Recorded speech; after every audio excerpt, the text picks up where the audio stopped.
আসসালামু আলাইকুম। এখন শুনবেন সংবাদ শিরোনাম। দেশের 11তম প্রধানমন্ত্রী হিসেবে শপথ নিলেন তারেক রহমান। প্রবীণ নবীনের সমন্বয়ে মন্ত্রী প্রতিমন্ত্রীর দায়িত্ব পেলেন ৪৯ জন। এমপি হিসেবে শপথ জামায়াত এনসিপি সহ নির্বাচিত স্বতন্ত্র সংসদ সদস্যদের। বিরোধী নেতা doctor Shafiqur Rahman, chief whip Nahid ইসলাম।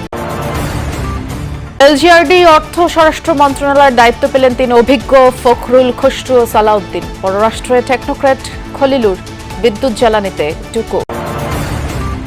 তারেক রহমানের নেতৃত্বে এগিয়ে যাবে দেশ, বলছেন বিএনপির এমপিরা। জনগণের শাসন প্রতিষ্ঠার প্রত্যয়। ঢেলে সাজাতে দৃঢ় প্রতিজ্ঞ সংসদের তরুণ জনপ্রতিনিধিরা। নারীদের অংশগ্রহণ বৃদ্ধিতে কাজ করবেন শামা ওবায়েদ, রুমিন ফারহানা। এতক্ষণ শুনছিলেন সংবাদ শিরোনাম, এবার বিস্তারিত। 11তম প্রধানমন্ত্রী হিসেবে শপথ নিলেন বিএনপি চেয়ারম্যান তারেক রহমান। জাতীয় সংসদ ভবনের দক্ষিণ প্লাজায় রাষ্ট্রপতি মোহাম্মদ শাহাবুদ্দিন প্রধানমন্ত্রী হিসেবে তারেক রহমানকে শপথ বাক্য পাঠ করান। একই সাথে শপথ নিয়েছেন 25 জন মন্ত্রী, 24 জন প্রতিমন্ত্রী। মন্ত্রিসভার শপথ অনুষ্ঠানে তারেক রহমানের সাথে ছিলেন স্ত্রী জুবাইদা রহমান ও মেয়ে জাইমা রহমান। অনুষ্ঠানে আরও উপস্থিত ছিলেন প্রধান উপদেষ্টা ডক্টর মোহাম্মদ ইউনূস। এছাড়া দেশি বিদেশি অন্তত 1000 অতিথি এই শপথ অনুষ্ঠানে অংশ নেন। ধন্যবাদ মাননীয় নবনিযুক্ত। জুলাই গণ অভ্যুত্থান এবং 18 মাসের অন্তর্বর্তীকালীন শাসনের অবসান ঘটিয়ে যাত্রা শুরু করল ত্রয়োদশ জাতীয় সংসদ। বিপুল সংখ্যাগরিষ্ঠতায় সরকার গঠন করল বিএনপি। জাতীয় সংসদের সংখ্যাগরিষ্ঠ সদস্যের আস্থা। জাতীয় সংসদ ভবনের দক্ষিণ প্লাজায় এ জমকালো আয়োজন নতুন সরকারের শপথ গ্রহণের। গোধূলির আলোয় সংসদ ভবনের দক্ষিণ প্লাজা তখন দেশি বিদেশি অতিথিদের উপস্থিতিতে মুখরিত। পবিত্র কুরআন তেলাওয়াতের মধ্য দিয়ে শুরু হয় শপথের মূল আনুষ্ঠানিকতা। রাষ্ট্রপতি মোহাম্মদ শাহাবুদ্দিনের সামনে দাঁড়িয়ে দৃঢ় কণ্ঠে শপথ বাক্য পাঠ করেন তারেক রহমান। তারেক রহমান সশস্ত্র চিত্রে শপথ করিতেছি যে আমি আইন অনুযায়ী সরকারের প্রধানমন্ত্রী পদের কর্তব্য বিশ্বস্ততার সহিত পালন করিব। আমি বাংলাদেশের প্রতি অকৃত্রিম বিশ্বাস ও আনুগত্য পোষণ করিব। আমি সংবিধানের রক্ষণ সমর্থন ও নিরাপত্তা বিধান করিব। প্রধানমন্ত্রীর শপথের পর পর্যায়ক্রমে 25 জন মন্ত্রী এবং 24 জন প্রতিমন্ত্রীকে শপথ বাক্য পাঠ করান রাষ্ট্রপতি। এর মাধ্যমেই আনুষ্ঠানিকভাবে যাত্রা শুরু হলো 2/3 আসনে জয়ী বিএনপি সরকারের। গণতন্ত্রে ফেরার এই ঐতিহাসিক শপথ অনুষ্ঠানে যোগ দিতে সকালেই ঢাকায় পৌঁছান মালদ্বীপের রাষ্ট্রপতি ডক্টর মোহাম্মদ মুইজ। আসেন ভুটানের প্রধানমন্ত্রী দাশো শেরিং তোবগে। ভারতের প্রতিনিধিত্ব করেছেন লোকসভার স্পিকার ওম বিড়লা। এছাড়া পাকিস্তান, নেপাল ও শ্রীলঙ্কার উচ্চ পর্যায়ের প্রতিনিধিদের সরব উপস্থিতি প্রমাণ দেয় দক্ষিণ এশিয়ায় বাংলাদেশের এই নতুন নেতৃত্বের প্রতি গভীর সমর্থন ও আগ্রহ। বিশেষ এই মুহূর্তে তারেক রহমানের পাশে ছিলেন স্ত্রী ডাক্তার জুবাইদা রহমান ও কন্যা জাইমা রহমান।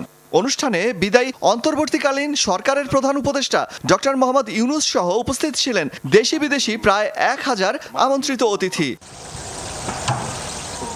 শপথের খাতায় স্বাক্ষরের মধ্য দিয়ে অবসান হলো দীর্ঘ রাজনৈতিক প্রতীক্ষার। অন্তর্বর্তীকালীন শাসনের 18 মাস পেরিয়ে দেশ এখন নতুন সংসদীয় গণতন্ত্রের পথে।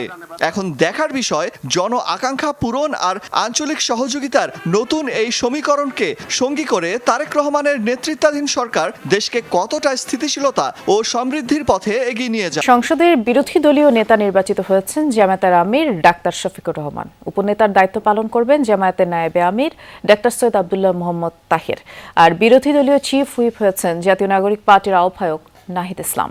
সংসদ সদস্যদের শপথ নেয়ার পর সংসদীয় বোর্ড সভায় সর্বসম্মতিক্রমে এই সিদ্ধান্ত নিয়েছেন বিরোধী দলীয় সংসদ সদস্যরা।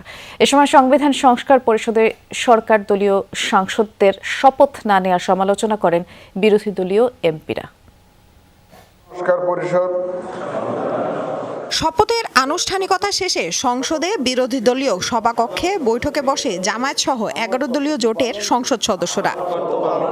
লম্বা সময় ধরে চলে এ বৈঠক। সিদ্ধান্ত হয় সংসদে বিরোধী দলীয় নেতা হচ্ছেন জামায়াত আমির শফিকুর রহমান, উপনেতা হচ্ছেন ডাক্তার সৈয়দ আব্দুল্লাহ মোহাম্মদ তাহের। বৈঠক শেষে গণমাধ্যমকে বিরোধী দলীয় নেতা জানান, সংস্কারের পক্ষে গণভোটের রায়কে সম্মান করে জুলাইকে সম্মান করেছে জামায়াত।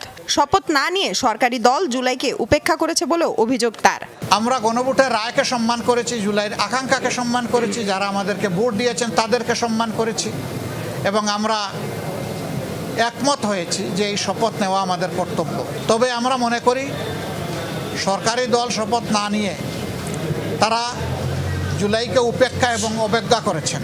সংসদে বিরোধী দলীয় চিফ হুইপ নাহিদ ইসলাম বলেন, সরকার গঠনের প্রথম দিনই প্রতিশ্রুতি ভঙ্গ করেছে বিএনপি। এর মধ্য দিয়ে আইনি ও সাংবিধানিক যে জটিলতা তৈরি হবে তা দ্রুত নিরসনের দাবি করেন তিনি। নাহিদ ইসলাম আরও বলেন, ইলেকশন ইঞ্জিনিয়ারিংয়ের যে অভিযোগ করা হচ্ছিল তা প্রমাণিত হয়েছে অন্তর্বর্তীকালীন সরকারের উপদেষ্টা খলিলুর রহমানকে মন্ত্রী করার মধ্য দিয়ে। খলিলুর রহমান উনি যদি বিএনপির সরকারে মন্ত্রী হন বা সরকারের অংশ হন, তাহলে কিন্তু একটা প্রশ্ন উঠবে যে আগের অন্তর্বর্তী সরকারে উনি তাহলে ওই রাজনৈতিক দলের পক্ষ হয়ে কাজ করেছেন।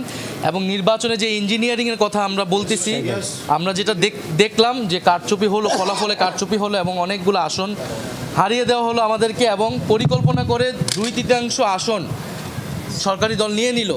এই সংবিধান সংস্কার যাতে না হয়, এই জটিলতা, এটা কিন্তু পুরাটা একটা ইঞ্জিনিয়ারিং আজকে আমরা দেখতে পাচ্ছি। অর্পিত দায়িত্ব পালনের অঙ্গীকার করে শপথ নিয়েছেন নবনির্বাচিত বিএনপি, জামায়াত, এনসিপি ও স্বতন্ত্র সংসদ সদস্যরা। তবে সংবিধান সংস্কার পরিষদের সদস্য হিসেবে বিএনপি ও তাদের মিত্র দল এবং বিদ্রোহী স্বতন্ত্র এমপিরা শপথ নেননি। অবশ্য দুটি শপথই নিয়েছেন জামায়াত নেতৃত্বাধীন 11 দলীয় জোটের নির্বাচিত সদস্যরা। জুলাই যোদ্ধাদের দল এনসিপি প্রথমে শপথ নিতে গড়িমসি করলেও পরে আবার আলাদাভাবে দুটি শপথই নেন তারা। নতুন নির্বাচিত এমপিরা জানান, সব দলের অংশগ্রহণে এবারের সংসদ হবে প্রাণবন্ত, জবাবদিহিতামূলক।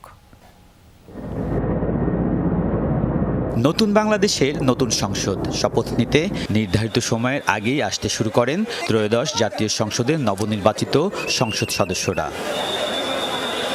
শপথকক্ষে প্রধান নির্বাচন কমিশনার এএমএম নাসিরউদ্দিন প্রবেশের আগে বিএনপির সংসদ সদস্যদের উদ্দেশ্যে কথা বলেন কক্সবাজার 1 আসনের এমপি ও স্থায়ী কমিটির সদস্য সালাউদ্দিন আহমেদ। জানান, তারা নির্বাচিত হয়েছেন সংসদ সদস্য হিসেবে, সংবিধান সংস্কার পরিষদের সদস্য হিসেবে শপথ নেবেন না। নীল কালার যে ফর্মটা আছে, এটা সংবিধান সংস্কার পরিষদ সদস্যদের শপথ ফর্ম। আমরা কেউ সংবিধান সংস্কার পরিষদের সদস্য হিসেবে নির্বাচিত হইনি এবং সংবিধানে এটা এখনো ধারণ করা হয়নি। এর কিছুক্ষণ পরই বিএনপির নির্বাচিত সংসদ সদস্যদের শপথ পড়ান সিইসি। সংসদ সদস্য নির্বাচিত হইয়া অর্পিত দায়িত্ব যথাযথভাবে পালনে শপথ নেন তারা।